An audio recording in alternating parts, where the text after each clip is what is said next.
Good evening. So, new week और वही तुम लोग, क्या हुआ? एनर्जी तो काफी लो लग रही है भाई।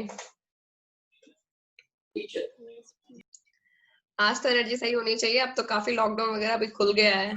Everybody is feeling so happy about going out and playing with friends and okay, but first of all मैंने इसके पहले जो क्लास लिया था 7th वाला से मैंने like मैम अब तुम सोसाइटी में जाके बच्चों के साथ खेल सकते हैं। This is not allowed, okay? मतलब ये नहीं करना है ऐसे पगलों वाले काम। क्या करना है तो डिस्टेंसिंग मेंटेन रखनी है। कोरोना गया नहीं है पूरी तरह, थोड़ी केवल और केवल रिलैक्सेशन हुई है अभी, ठीक है?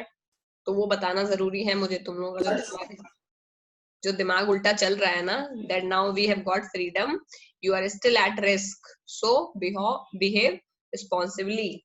Okay, so today I will try to cover just this class thing first. I think मुझे मैंने टेस्ट का रिजल्ट नहीं दिया है। Okay, I'll send it after class. मैंने बाकी सारे क्लास का दे दिया है, so I thought भूल कैसे गई मैं। ओके, चलो फिलहाल के लिए अभी क्या करना है, अभी तो या कहाँ थे हम? चलो समृद्धि, आज कोई नहीं बताएगा, आज आदि बताएगा। आदि हमने क्या क्या पढ़ लिया है? का डेफिनेशन पढ़ लिया है। क्लॉज का डेफिनेशन में पता है, it's a part of a sentence which has a subject and a verb. Types of clauses में क्या क्या पढ़ लिया है शाश्वत हमने?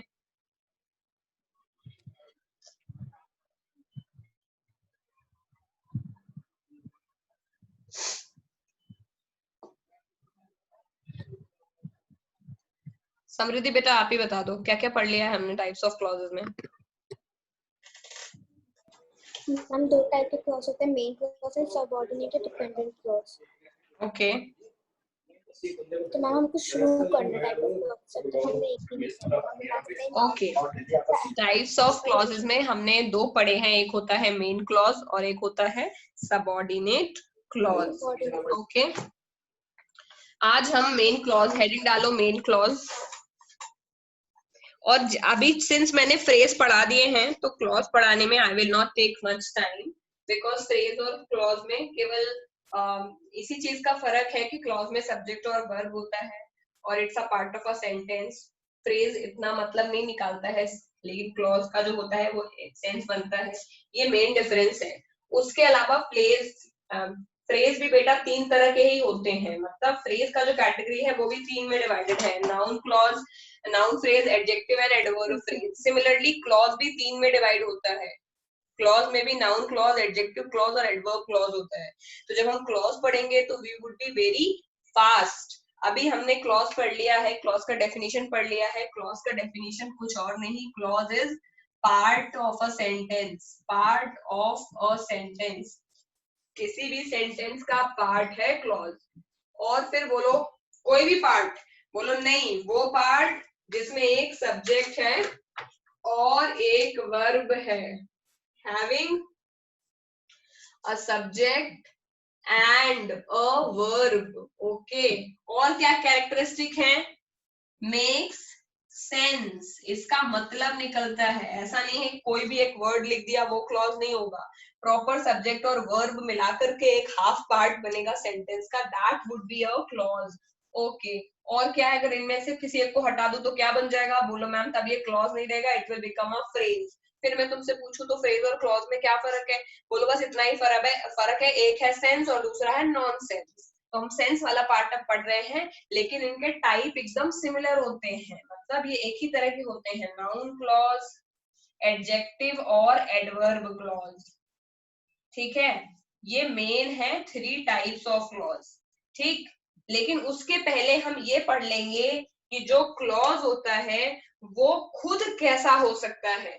तो ये कोई भी क्लॉज इन तीन में ही होगा, या तो नाउन होगा, एडजेक्टिव होगा या एडवर्ब होगा, लेकिन उसका नेचर कैसा होगा। तो इस तरीके से हम ये पढ़ेंगे कि क्लॉज जो है दो तरह के हो सकते हैं नेचर वाइज। माने क्या? बोले कि नाउन, एडजेक्टिव और एडवर्ब से पहले ये तो देख लो कि क्लॉज डिपेंडेंट है या इंडिपेंडेंट है, ठीक है। तो क्लॉज दो तरह का होता है, पहला होता है इंडिपेंडेंट क्लॉज और दूसरा होता है डिपेंडेंट क्लॉज, ठीक है। ऐसे ही बना लो इस टेबल को। डिपेंडेंट का दूसरा नाम सबऑर्डिनेट भी होता है, मतलब ये दूसरे से नीचे रहता है। सबऑर्डिनेट मतलब जो सबऑर्डिनेट का काम करे नीचे रहे, और इंडिपेंडेंट का दूसरा मतलब मेन होता है, यानी जो मेन हो, मुख्य चीज हो, उसको बोलते हैं इंडिपेंडेंट। तो ये इंडिपेंडेंट और डिपेंडेंट दो तरह के क्लॉज होते हैं। दो तरह के क्लॉज क्यों होते हैं? क्योंकि इंडिपेंडेंट और डिपेंडेंट ये बताते हैं कि सेंटेंस में कौन सी जो चीज है, इंफॉर्मेशन, वो कौन सी दूसरी इंफॉर्मेशन पे डिपेंड कर रही है। बोलो ये तो सर के ऊपर से चला गया, ये क्या बता दिया आपने, इतना कहाँ अकल है मेरे पास। ठीक है, लिख के बताती हूँ। राम इज डांसिंग, पहला सेंटेंस, एंड, ठीक है, चलो एंड को आज लिख देती हूँ, जरूरत है इसका यहाँ पर। एंड सीता इज कुकिंग, ये एक सेंटेंस है। दूसरा, आई कुड नॉट अटेंड क्लास, मैं क्लास नहीं अटेंड कर सका, बिकॉज आई वॉज इल। अब कोई अकलमंद आदमी मेरे को ये बताओ, अकलमंद आदमी माने अकलमंद बच्चा, कोई अकलमंद बच्चा मेरे को ये बताओ कि ये जो दोनों सेंटेंस लिखे हैं इनमें फर्क क्या है। अगर मैं तुमसे ये कह दूं कि राम इज डांसिंग एक क्लॉज है, मान लो अभी तो क्लॉज पहचानना तुम्हें आ नहीं पाया, क्योंकि बुद्धू हो तुम लोग, सब्जेक्ट है वर्ब है तो ये क्लॉज होना चाहिए, लेकिन यदि मैं पूछूंगी तो बोलोगे हमें क्लॉज दिखता नहीं है। तो ये मैंने बता दिया तुम्हें कि राम इज डांसिंग इसमें एक क्लॉज है, सीता इज कुकिंग दूसरा क्लॉज है, दूसरे सेंटेंस में आई कुड नॉट अटेंड क्लास भी एक क्लॉज है, और आई वॉज इल भी एक क्लॉज है। अब तुम मुझे ये बताओ कि दोनों सेंटेंस में कौन सा सेंटेंस देख के तुमको ये लग रहा है कि उसके दोनों क्लॉज इंडिपेंडेंट है, और बल्कि कौन सा सेंटेंस देख के तुमको ये लग रहा है कि इसमें एक क्लॉज दूसरे क्लॉज पे किसी कारण से डिपेंड कर रहा है, मतलब एक काम दूसरे काम की वजह से हो रहा है या दूसरे काम के लिए हो रहा है। बताओ कोई। मैम राम इज डांसिंग और सीता इज कुकिंग इंडिपेंडेंट है, क्योंकि राम डांस करे तो उसे सीता को तो लेना देना नहीं। दूसरा वाला डिपेंडेंट है क्योंकि वो बीमार था, इससे वो क्लास अटेंड नहीं कर पाया। आदि आप भी बताओ। मैम फर्स्ट में ma'am Ram is dancing and Sita का मैम है इंडिपेंडेंट, और मैम सेकंड वाले का है डिपेंडेंट मैम, क्योंकि ये कह रहा है कि मैं क्लास नहीं कर पाया, क्योंकि मैम डिपेंड कर रहा है कि मैं इल था। वेरी गुड आदि, आप तो एकदम अकलमंद ये वाली बातें करने लग गया है। आदि एकदम लग रहा है अभी अभी च्यवनप्राश खा के आया है। ठीक है, very good, I am very happy. जब तुम ऐसे पार्टिसिपेट करते हो मुझे एकदम अच्छे लगते हो, और तुम्हें डोरेमोन बुलाने का मेरा मन करता है। लेकिन अब बात हमको समझ में आ गई। दूसरे वाले केस में बोल रहे हैं कि हम क्लास इसलिए नहीं जा पाए, मैं क्लास इसलिए नहीं जा पाया क्योंकि बीमार था। तो क्योंकि बीमार था माने क्योंकि बीमार था, भाई मैं बीमार था तो क्लास कैसे जाऊंगा। तो इसका मतलब ये है कि अगर बीमार नहीं होते तो चले जाते। बोले हाँ ठीक है, तो यानी क्लास का जाना बीमार होने पे डिपेंड करता है। बोले हाँ बात ठीक है। इस केस में आई could not attend class main clause है, क्योंकि ये मेन काम है जो उसने नहीं किया, और जिस रीजन से उसने नहीं किया वो है सबऑर्डिनेट यानी डिपेंडेंट क्लॉज। यानी ये वाला मेन क्लॉज ये वाले सबऑर्डिनेट क्लॉज पे डिपेंड कर रहा है, क्योंकि ये वाला काम नहीं हुआ इसलिए ये नहीं गया। समझ गए, बीमार था इसलिए पहुंचा नहीं। तो बोलो कि इसका मतलब है क्लॉज दो तरह के हो सकते हैं, यानी सेंटेंस दो तरह के हो सकते हैं। एक तो वो तरह का सेंटेंस होगा जिसमें दोनों क्लॉज एक दूसरे पे डिपेंड नहीं कर रहे होंगे, और दूसरा उस तरह का सेंटेंस होगा जिसमें दूसरा दूसरे पे डिपेंड कर रहा होगा। तो मैं बोलूंगी बस यही तो पढ़ना है। जो पहला वाला केस है उसमें राम इज डांसिंग, कहीं नाच रहा है वो किसी कोने में, हमको क्या लेना देना, करने दो कथक। सीता इज कुकिंग, बना रही है खाना, अलग बना रही है, राम अलग नाच रहा है, सीता अलग खाना बना रही है। ये दो पीस ऑफ इंफॉर्मेशन है, एंड से जुड़ी है। लेकिन एक दूसरे पे डिपेंड नहीं करती। राम खाना इसलिए नहीं बना रहा है क्योंकि सीता नाच रही है, ऐसा तो नहीं हो रहा है। तो ये दोनों चीजें इंडिपेंडेंट है और इस तरह के सेंटेंसेस को जनरली हम कोऑर्डिनेटिंग सेंटेंस बोलते हैं। कोऑर्डिनेटिंग यानी अरे दूसरी लैंग्वेज में यदि अब बोला जाए तो they will become a compound sentence. Compound sentence का मतलब, कंपाउंड सेंटेंस आर दो सेंटेंसेस उनमें जो दोनों क्लॉज होते हैं ये सबऑर्डिनेट और प्रिंसिपल का रिलेशन नहीं रखते, दोनों क्लॉज इंडिपेंडेंट का रिलेशन रखते हैं। यानी दो पीस ऑफ इंफॉर्मेशन आपस में एक दूसरे पे निर्भर नहीं करती लेकिन साथ लिखी रहती है और इसीलिए इसको एक पूरा सेंटेंस बोलते हैं। तो बोलोगे मैम फिर नॉर्मल सेंटेंस और कंपाउंड सेंटेंस में फर्क क्या है? अब तो हमारी बुद्धि पूरी खुल गई। बोले पूरी क्या? I am teaching, you are listening, ये तो सारे सिंगल सेंटेंस हैं। इसमें आई एम टीचिंग में आई एक ही सब्जेक्ट है, एम एक ही वर्ब है, तो यानी सिंगल सेंटेंस है सारे, ये सारे सिंगल सेंटेंस है। लेकिन कंपाउंड दो सेंटेंस से मिलके बना है तो हम क्लॉज कंपाउंड में पढ़ रहे हैं। सिंगल सेंटेंस तो हमेशा क्लॉज होता ही है। नहीं समझे? सिंगल सेंटेंस तो क्लॉज होता ही है बच्चा, सिंगल सेंटेंस तो क्लॉज होता ही है क्योंकि क्लॉज में एक सब्जेक्ट होता है और एक वर्ब होता है। तो आई प्ले भी अगर तुमने लगा दिया तो ये अपने आप में एक क्लॉज भी बन जाएगा। आई प्ले अपने आप में एक क्लॉज भी बन जाएगा, एक सब्जेक्ट है और एक वर्ब है, और ये एक सिंगल सेंटेंस भी है प्रेजेंट इंडेफिनिट का। तो सिंगल सेंटेंस तो हमेशा क्लॉज होता ही है, उसमें तो कोई डाउट नहीं है। तो बोलोगे ma'am I am playing clause है? हाँ। सिंगल सेंटेंस है? हाँ। सिंगल माने एक ही सब्जेक्ट के बारे में सिंपल बात चल रही है। इस तरह के सेंटेंस को बोलते हैं सिंपल सेंटेंस। तो इससे हमारे दिमाग में क्या पता चला? बोलो मैम तो हमें लग रहा है कि दुनिया में बहुत तरह के सेंटेंस होते हैं। सही बात है। सबसे पहला सेंटेंस होता है सिंपल सेंटेंस, जैसे this chair is empty, I am teaching, you are listening, grass is green. इसमें एक सब्जेक्ट एक वर्ब की बात चल रही होती है, सीधी सीधी बातें हो रही होती है, एंड और बिकॉज ये सब ऐड नहीं होता है इनमें। तो ये है सिंपल सेंटेंस। तो बोले फिर आगे आगे होते हैं कंपाउंड, मतलब जो दो सिंपल सेंटेंस को जोड़ के बने हो वो कंपाउंड। जैसे I am teaching and sir is also teaching, I am teaching and you are listening, इसमें मैंने दो sentence you are listening and teaching को जोड़ दिया, ये है कंपाउंड। बोलो पूछो, कोई कुछ पूछ रहा है?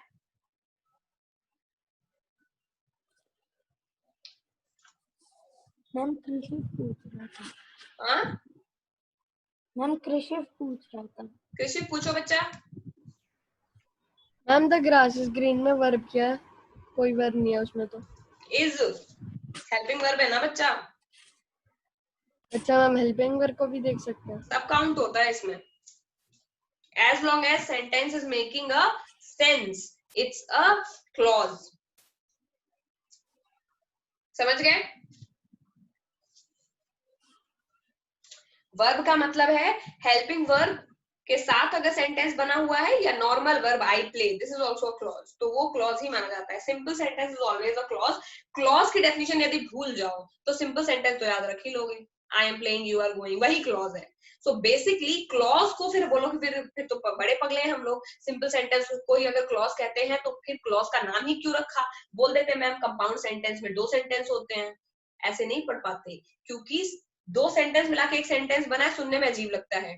तो उन्होंने क्या बोल दिया? दो simple sentence, Ram is dancing एक सेंटेंस, सीता इज कुकिंग दूसरा सेंटेंस है, लेकिन वो दोनों मिला करके एक बड़ा सेंटेंस बन गया है, उसका नाम है कंपाउंड सेंटेंस। तो क्लॉज में किसी को कंफ्यूज नहीं होना है। Clause is nothing but a part of a sentence having a definite subject and a definite verb, okay, including any kind of verb, and that is making complete sense. It is a clause, उसमें कोई गलती बात नहीं है। तो उसके अलावा और क्लॉज को मिलाते जाओ तो सेंटेंस बड़े होते चले जाते हैं। तो जब से दिमाग में ये बात आ गई कि क्लॉज का कुछ और मतलब नहीं होता है, एक सेंटेंस ही क्लॉज है, तब सारी चीजें आसान लगने लगी। तो बोलोगे फिर दूसरा होता है कंपाउंड। बोले हाँ, जिसमें सिंपल ढेर सारे सेंटेंस बना दूं, तो मैं कंपाउंड में कुछ भी बना दूं? तो मैं बोलूंगी तो कुछ भी बना दो। तो बोलोगे मैम मैं ये कह दूं कि I am teaching and I am listening and you are teaching and my mom is cooking and there is evening and the fan is off, ये सारे मिलके कंपाउंड बन गया? हाँ बेटा ये बन गया। तो तुम एक सेंटेंस को जोड़ते चले जाओ ढेर सारे सेंटेंस के साथ में, तो वो कंपाउंड बनते चले जाता है। तो compound sentence can have an number of clause, एक दो क्लॉज नहीं होता, एक से ज्यादा होना चाहिए, बात खत्म होगी। क्योंकि एक क्लॉज तो कभी कंपाउंड नहीं होता है, एक क्लॉज तो सिंपल सेंटेंस होता है। कंपाउंड का मतलब कि दो जुड़े हो कम से कम। तो ये हो गई। तो हम पढ़ क्या रहे हैं फिर, हम क्लॉज इसलिए पढ़ रहे हैं क्योंकि हम कंपाउंड और कॉम्प्लेक्स सेंटेंसेस में क्लॉज पहचानने की कोशिश करते हैं कि इनमें से कौन सा सेंटेंस है जो अलग अलग है और कौन से सेंटेंसेस हैं जो एक दूसरे पर डिपेंड कर रहे हैं। हाँ पूछो मैम। मैम। हाँ हाँ पूछो बेटा। मैम आपकी वीडियो फ्रीज हो रही है। अच्छा फ्रीज हो रही है, ओके चलो फिर थोड़ा धीमे धीमे पढ़ाने की कोशिश करते हैं ताकि ज्यादा फ्रीज ना हो।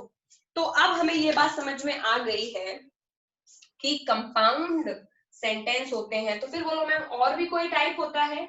मैं बोलूंगी हाँ बेटा, तीसरा टाइप होता है कॉम्प्लेक्स सेंटेंस। कॉम्प्लेक्स सेंटेंस वो सेंटेंस होते हैं जिनमें एक क्लॉज प्रिंसिपल होता है और दूसरा क्लॉज सबऑर्डिनेट होता है। समझ गए? तो वो होते हैं कॉम्प्लेक्स सेंटेंस। तो हम यानी अब पढ़ने जा रहे हैं टोटल क्लॉज, यानी वो क्लॉज जो किन किन कंजंक्शंस की वजह से बनते हैं। ठीक है, ये पूरा एक ही चैप्टर है, अलग अलग चीजों से जरूर दिख रहा होगा दूर दूर से। बेसिकली अगर क्लॉज पे लौटे तो क्लॉज में मैंने ये कंपाउंड और कॉम्प्लेक्स सेंटेंस का नाम इसलिए लिया ताकि तुम्हें ये ना लगे कि क्लॉज फालतू पढ़ रहे हैं। क्लॉज इसलिए पढ़ रहे हैं क्योंकि वो कंपाउंड और कॉम्प्लेक्स सेंटेंस का पार्ट होते हैं और उन्हीं वाले सेंटेंस में ज्यादा मतलब रखते हैं। और सिंगल सेंटेंस तो क्लॉज होता ही है। तो क्लॉज कोई आसमान से उतरी हुई चीज नहीं है, नॉर्मल सी बात है। तो अब क्लॉज तो पढ़ लिया, तो यानी एक प्रिंसिपल होता है और एक सबऑर्डिनेट होता है। तो तुम बोलोगे फिर मैं पहचानूंगा कैसे कि कौन सा मेन क्लॉज है, कौन से इंडिपेंडेंट क्लॉज है और कौन से सबऑर्डिनेट क्लॉज है? तो मैं ये बोल रही हूँ कि इंडिपेंडेंट क्लॉज को पहचानने के लिए तुम्हारे को अलग तरह के वर्ड यूज होते हैं और डिपेंडेंट क्लॉज को पहचानने के लिए अलग तरह के वर्ड यूज होते हैं और उनको देख के तुम पहचान जाओगे। ठीक है, इंडिपेंडेंट के लिए कौन से यूज होते हैं? एंड, जैसे Ram is singing and Sita is cooking, and. ठीक है, लिखते जाओ इनको।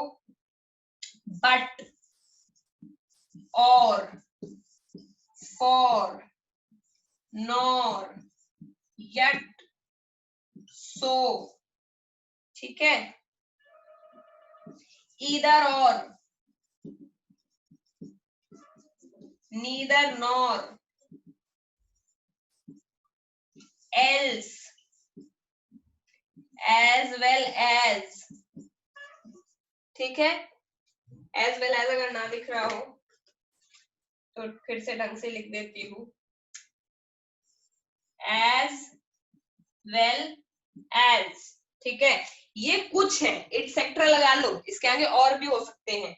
इनमें अगर दो अभी क्लॉज तो पता चल गया, क्लॉज तो है सिंपल सेंटेंस। अगर दो सिंपल छोटे छोटे sentence, I am playing, you are going, इन वर्ड से मिलके, इन वर्ड से जुड़े हुए हैं, एंड से जुड़ा है, बट से जुड़ा है, और से जुड़ा है, फॉर से जुड़ा है, तो उसके दोनों क्लॉज कैसे हो जाएंगे? इंडिपेंडेंट हो जाएंगे। जैसे शी इनवाइटेड मी, एक सेंटेंस है। शी एग्जाम्पल क्या है? एग्जाम्पल यहाँ देखो ऊपर लिख रही हूँ, शी इनवाइटेड मी, उसने मुझे बुलाया। इनवाइटेड में ये है एन, शी इनवाइटेड मी, उसने मुझे बुलाया। बट, लेकिन, आई डिड नॉट गो, मैं नहीं गया। ठीक है, तो मैं नहीं गया, उसने मुझे बुलाया लेकिन मैं नहीं गया। अब कंफ्यूजन नहीं होना है और दिमाग घोड़े नहीं दौड़ाने हैं कि एक दूसरे पे डिपेंड करना है। ना ना, इतने बड़े हम है ही नहीं कि इन चीजों पे डिस्कशन करेंगे। हम तो छोटे छोटे बच्चे हैं। तो क्या देखूंगा, ये देखो यहाँ बट लगा है, यहाँ बट लिखा है, तो यानी बट से जो दोनों छोटे छोटे सिंपल सेंटेंस यानी क्लॉजेस जुड़े हुए हैं वो दोनों इंडिपेंडेंट हो जाएंगे।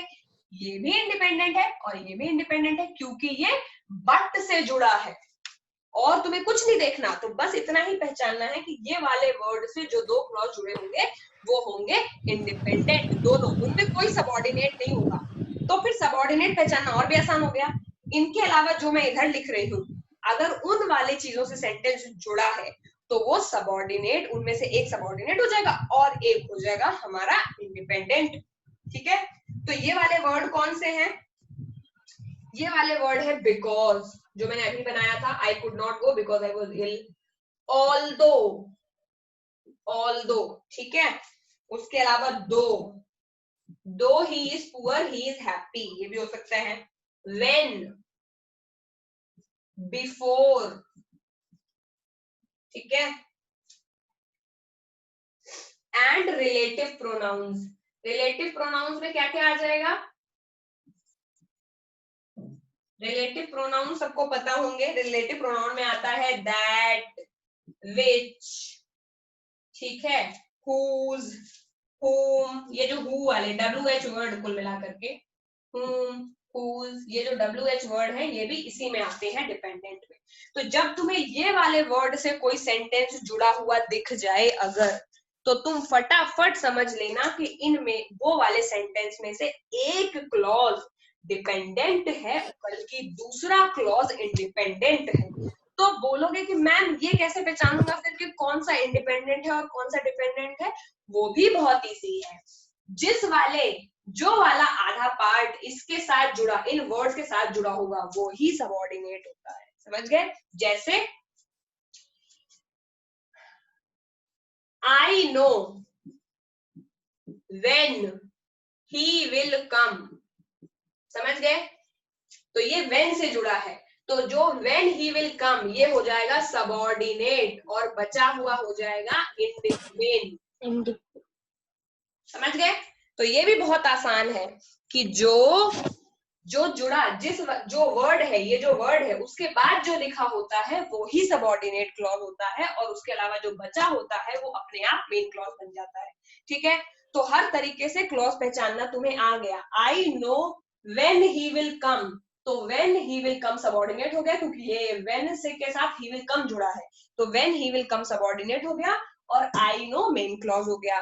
तो इस तरीके से हमको ये पता चल गया कि इंडिपेंडेंट वाले वर्ड से जो बनते हैं वो बनते हैं इंडिपेंडेंट क्लॉज, और इस वाले वर्ड से जो बनते हैं वो बनते हैं डिपेंडेंट क्लॉज, और बचा हुआ सेंटेंस में मेन हो जाता है।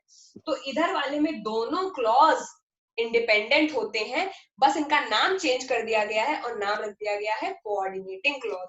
और इधर वाले में एक क्लॉज को बोलते हैं हम लोग मेन क्लॉज और दूसरे वो क्लॉज को बोलते हैं डिपेंडेंट क्लॉज। समझ गए? तो फिर बस काम खत्म, ऐसा हजम, पता चल गया दोनों क्लॉज। और इन वाले से जो सेंटेंस बनते हैं इन वर्ड को जोड़ करके उन सेंटेंस का नाम है कंपाउंड सेंटेंस। और इन वर्ड का यूज करके जो सेंटेंस बनते हैं, दो छोटे छोटे क्लॉज को जोड़ो अगर तुम बिकॉज से, ऑल्दो से, दो से, तो ये बन जाते हैं कॉम्प्लेक्स सेंटेंस। समझ गए? लोग इसको बना लो, इस टेबल को, और लिख लो कि इंडिपेंडेंट, इसके नीचे लिख लेना with these conjunctions we make compound sentence, और इसमें लिख लेना with these conjunction मतलब वो चीज जो दो क्लॉज को जोड़े, जो दो क्लॉज को जोड़े वही कंजंक्शन होता है। और दो क्लॉज क्या है? दो क्लॉज कुछ नहीं है बल्कि एक सिंपल सेंटेंस है। I am going simple, you are playing simple. दो सिंपल सेंटेंस को जिन वर्ड से जोड़ा जाता है उनका नाम है कंजंक्शन। तो वो कंजंक्शन दो तरह का होता है, एक ये वाला और एक ये वाला। जो ये वाला कंजंक्शन होता है उससे हमेशा इंडिपेंडेंट क्लॉज बनते हैं और उन सेंटेंस का नाम रखते हैं कंपाउंड सेंटेंस। और इस वाले कंजंक्शन को जोड़ करके जो सेंटेंस बनते हैं उनमें एक जो क्लॉज होता है वो सबऑर्डिनेट क्लॉज होता है और दूसरा क्लॉज होता है इंडिपेंडेंट या मेन क्लॉज, और इनका नाम रखते हैं कॉम्प्लेक्स सेंटेंस। समझ में आ गया? लिख लो, अपने दिमाग में बैठा लो, टेबल बना लो, प्रॉपर नोट्स बनाओ, टेबल बनाओ, नीचे लिखो कंपाउंड सेंटेंस में ये वाले यूज किए जाते हैं, उधर लिखो कॉम्प्लेक्स में ये वाले यूज किए जाते हैं। फिर इधर एक एग्जांपल लिखो, she invited me but I could not गो, और उसमें लिखो शी इनवाइटेड मी जो है ये है हमारा मेन क्लॉज, और आई डिड नॉट गो ये भी है मेन क्लॉज क्योंकि ये जुड़ा है बट से, और बट से हमें पता है कि जो भी क्लॉज बट और फॉर नॉर येट सो को मिला के बनते हैं उनमें दोनों क्लॉज इंडिपेंडेंट होते हैं, कोई भी डिपेंडेंट नहीं होता किसी दूसरे पर। और फिर डिपेंडेंट में आओ, वहां पे एग्जांपल लिखो, आई नो व्हेन ही विल कम, उसमें लिखो when he will come is a subordinate clause, और इधर I know is a main clause. ठीक है? और फिर ये लिखो कि इनको जोड़ के बनते हैं कॉम्प्लेक्स सेंटेंस। जब इतना कर लेना तब हम फिर टाइप्स ऑफ क्लॉज की तरफ बढ़ेंगे। Noun,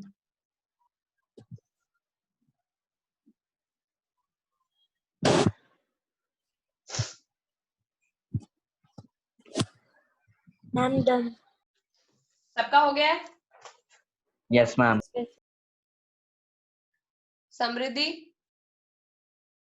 yes ma'am. ओके, ठीक है। तो अब टाइप्स की तरफ बढ़ते हैं बेटा। सिंपल पढ़ेंगे, ये तो ऑलरेडी हम पढ़ चुके हैं, ठीक है। पहला टाइप है नाउन क्लॉज। अब तुम लोग मुझे ये बताओ कि नाउन क्लॉज किस तरह बिहेव करेगा।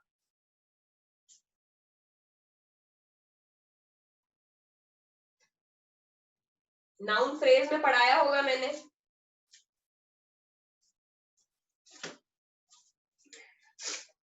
टाइप्स ऑफ क्लॉज, पहला है नाउन क्लॉज। नाउन क्लॉज किस तरह बिहेव करता है समृद्धि? मैम आएगा सब्जेक्ट या subject. Noun clause function of noun perform करता है। आगे लिखो, परफॉर्म फंक्शन ऑफ नाउन। और नाउन कौन सा फंक्शन परफॉर्म करता है? मोस्टली सब्जेक्ट या ऑब्जेक्ट का। समझ गए? यही तो, नाउन मोस्टली सब्जेक्ट और ऑब्जेक्ट को ही परफॉर्म करता है। जैसे श्याम इज प्लेइंग, तो उसमें श्याम नाउन है। And Shyam is playing with a ball, उसमें बॉल भी कॉमन नाउन है, बट वो ऑब्जेक्ट की तरह बिहेव कर रही है। तो नाउन या तो सब्जेक्ट बनता है किसी सेंटेंस के, या तो ऑब्जेक्ट बनता है। तो नाउन क्लॉज भी सेम फंक्शन परफॉर्म करता है। It performs the function of noun. They are usually subject and object of a sentence. लिख लो, they are usually subject and object of sentence. ठीक है। नाउन क्लॉज पहचानने का तरीका क्या है? नाउन क्लॉज अगर किसी सेंटेंस में जो मैं वर्ड लिखने जा रही हूं, ये वाले वर्ड शुरू होते हैं। जैसे नाउन क्लॉज की डेफिनेशन पता चल गई। अब कौन कौन से वर्ड में नाउन क्लॉज बनेगा? नाउन क्लॉज यूजुअली बनता है दैट के साथ, इफ के साथ, वाई के साथ, हाउ, व्हाट, व्हाटएवर। ये सारे सबऑर्डिनेटिंग वाले इधर वाली साइड पे लिखे हुए थे, जो मैंने टेबल बनवाई थी उसमें इस तरफ यही सारे वर्ड लिखे हुए थे। That, why, how, what, whatever, which, whom, which, whom। ठीक है। कुल मिलाकर के ये व्हाट, व्हाटएवर, व्हाट, हाउ, ये सब देखो, ये सब WH है या फिर रिलेटिव प्रोनाउन है। और दैट भी एक तरह का डिमॉन्स्ट्रेटिव प्रोनाउन ही है। और नॉर्मल वर्ड दैट का मतलब होता है की। तो ये जो सारे हैं वर्ड, यानी that, if, why, how, what, whatever, which, whom, whomever, whoever, who से रिलेटेड जितने वर्ड बनते हैं, whoever, whomever। ठीक है। अब बड़ी लंबी लिस्ट हो गई, ये तो कह दोगे बेहोश हो गया इसको देख के, तो मैं समझ ही नहीं आ रहा कैसे पढ़ूंगा नाउन क्लॉज। कुछ नहीं है इनमें। यानी अब क्या है, यहाँ पे ये लिखा है कि अगर कोई सेंटेंस दैट से शुरू हो रहा है, मतलब दैट आया है किसी सेंटेंस में और उस दैट का मतलब की है, तो वो नाउन क्लॉज होगा। इस दैट का मतलब क्या है, ये तो तुम्हारी बुक की बात हो गई। अब यहाँ इतना लिख लिया सबने? Yes ma'am. ओके। इसके आगे नीचे लिखो कि ये तो वर्ड है, तो बोलो मैम वर्ड तो याद रखना इतने सारे मुश्किल है, और अगर मैंने वर्ड याद भी रख लिया तो पहचानूंगा कैसे? बोलो कुछ नहीं। दैट वर्ड का हिंदी में मतलब अगर की है, इफ दैट वर्ड इज की, then it's a noun clause. उसके अलावा WH वर्ड क्या? हाँ मैम वही मतलब है। Who, when, मैम जो whenever, उसका वैसे मतलब है वही होगा। which। अगर इस वाले वर्ड का वो ही मतलब है जो इसका एक्चुअल में मतलब होता है। एक्चुअल मतलब हु का क्या होता है? कौन। when का मतलब कब। whenever का मतलब कभी भी। which का मतलब कौन सी। whose का मतलब किसकी। ठीक है। वेदर का मतलब, वेदर तो कंडीशन है, इफ और वेदर, तो ये भी पता चल जाएगा तुमको। इफ का मतलब अगर और वेदर का मतलब या कि ये या कि वो। तो इन वाले सेंटेंस WH वर्ड के अगर वो ही मतलब है, व्हाट, WH में एक और वर्ड है व्हाट, व्हाट का मतलब है क्या, हाउ का मतलब है कैसे, तो तुम समझ रहे हो, या फिर वाई, तो वाई का मतलब है क्यों। ये जो वर्ड है WH वर्ड, इनका वही मतलब है सेंटेंस में जो इनका एक्चुअल मतलब होता है, यानी वाई का मतलब क्यों, हाउ का मतलब कैसे, व्हाट का मतलब क्या, ठीक है। व्हेन और व्हेनेवर को फिलहाल के लिए हटा दो। हु का मतलब कौन, विच का मतलब किसका, हुज का मतलब किसका, हूसोएवर कोई भी। तो ये जो चीजें हैं इनका यही मतलब निकलना चाहिए, कोई और मतलब ना निकले इस वर्ड का। इस वर्ड का कोई और मतलब भी निकल सकता है, सेंटेंस में आगे दिखाऊंगी, लेकिन अगर WH वर्ड का वही मतलब है उस सेंटेंस में, यानी क्या, क्यों, कैसे, कहाँ, यही मतलब निकल रहा है, और दैट का मतलब की ही निकल रहा है, तो वो सेंटेंस हमेशा नाउन क्लॉज ही होगा। अब मैं लिख रही हूँ और तुम लोग मुझे बताओगे कि ये नाउन क्लॉज है या नहीं। मैम रीलॉगिन करना है। हाँ, ये तो ये सबसे ज्यादा इम्पोर्टेंट है। This is the actual learning जो तुम्हें हेल्प करेगा पहचानने में कि नाउन क्लॉज बन रही है कि नहीं बन रही है, समझ गए। तो नाउन क्लॉज में तुमको हमेशा एक बड़ा सेंटेंस लिखा होगा, वो तो या तो मतलब दो छोटे छोटे सेंटेंस से मिलके बना होगा, और उसको या तो दैट से जोड़ा जाएगा या हु या हूसोएवर, किसी इनमें से किसी एक वर्ड से जोड़ा जाएगा, और तुमको ये देखना रहेगा कि ये जो वर्ड लिखे हैं इनका यही मतलब निकल रहा है जो इनका एक्चुअल मतलब है या नहीं, और दैट का मतलब की निकल रहा है कि नहीं। अगर हिंदी में कन्वर्ट करके यही मतलब निकल रहा है तो तुम तुरंत बता सकते हो कि मैम ये नाउन क्लॉज है, एडजेक्टिव या एडवर्ब क्लॉज नहीं है। और ये ऐसे देख के पता नहीं चलेगा, जब मैं एग्जाम्पल लिखूंगी तब समझ आएगा। इसमें लिखो WH वर्ड का वही मतलब जो एक्चुअली होता है, यही लिख लो, यही सबसे सही है। ऑल्दो हिंदी है बट ठीक है, बट WH वर्ड यानी who, whosoever, what, how, why, ये सारे वर्ड मिलेंगे तुमको सेंटेंस में जिनके थ्रू दो छोटे छोटे सेंटेंस जोड़े गए होंगे, लेकिन इनका वही मतलब होना चाहिए WH वर्ड का जो होता है, और दैट का मतलब की निकलना चाहिए। लिख लिया, तो ये नाउन क्लॉज होगा। Yes, ma'am. ये मेरी लर्निंग है जो मैं तुम्हें बता रही हूँ, एंड इट्स अ शॉर्टकट, वरना ढूंढते रह जाओगे और नाउन क्लॉज पकड़ना मुश्किल हो जाता है क्योंकि ये क्लॉजेस टफ होते हैं। तो अब शॉर्टकट जो अप्लाई भी कर लेते हैं, ठीक है। Whatever Judy does is always correct। बताओ नाउन क्लॉज है या नहीं।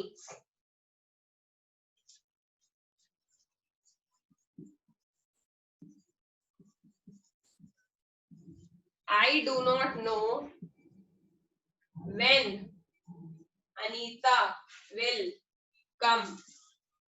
बताओ नाउन क्लॉज है या नहीं।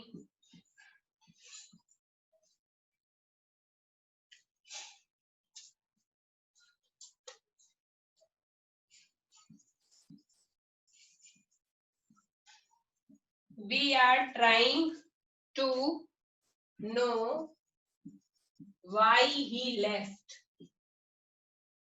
बताओ शाश्वत, ये तीनों हैं नाउन क्लॉज या नहीं।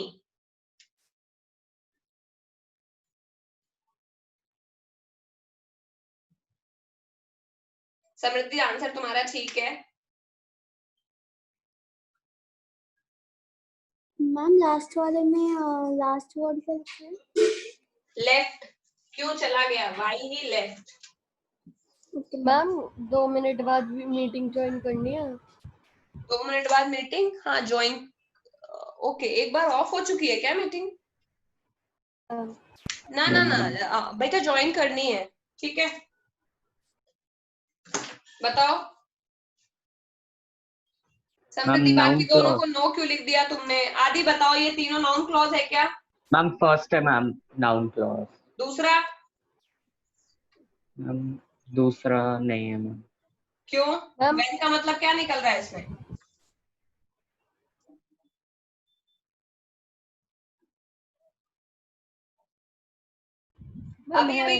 अभी अभी तुम लोगों को बताया है कि जो वर्ड दिखेगा ये when, why, whatever, which, that, उनका वही मतलब निकलना चाहिए जो मतलब उनका एक्चुअली होता है। तो I don't know when Anita will come में है, मुझे नहीं पता कि अनीता कब आएगी, तो व्हेन का मतलब कब निकल रहा है, और कब, व्हेन का एक्चुअल मीनिंग कब ही होता है। व्हेन का हिंदी में मतलब क्या होता है, कब। तो ये नाउन क्लॉज है, व्हेन अनीता विल कम क्या है यहाँ, नाउन क्लॉज केवल एक वजह से, क्योंकि when का मतलब यहाँ कब ही है। whatever Judy does, this is also a noun clause, क्योंकि whatever का मतलब है जो भी, whatever जो भी करती है, करेक्ट करती है। we are trying to know why he left, हम ये जानना चाहते हैं कि वो क्यों गया, और यहाँ पे why का मतलब क्यों ही है, तो इसीलिए ये क्या है, नाउन क्लॉज। ठीक है। Yes ma'am. अब मैं इसके ऑपोजिट तुम लोगों से एक और क्वेश्चन पूछ रही हूँ।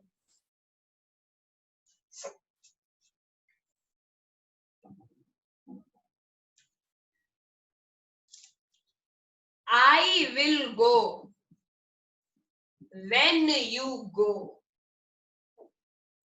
ये क्या है?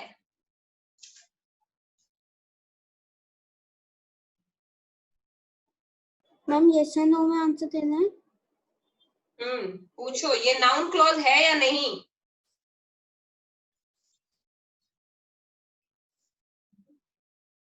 बताओ शाश्वत। No ma'am. ये नहीं है, बल्कि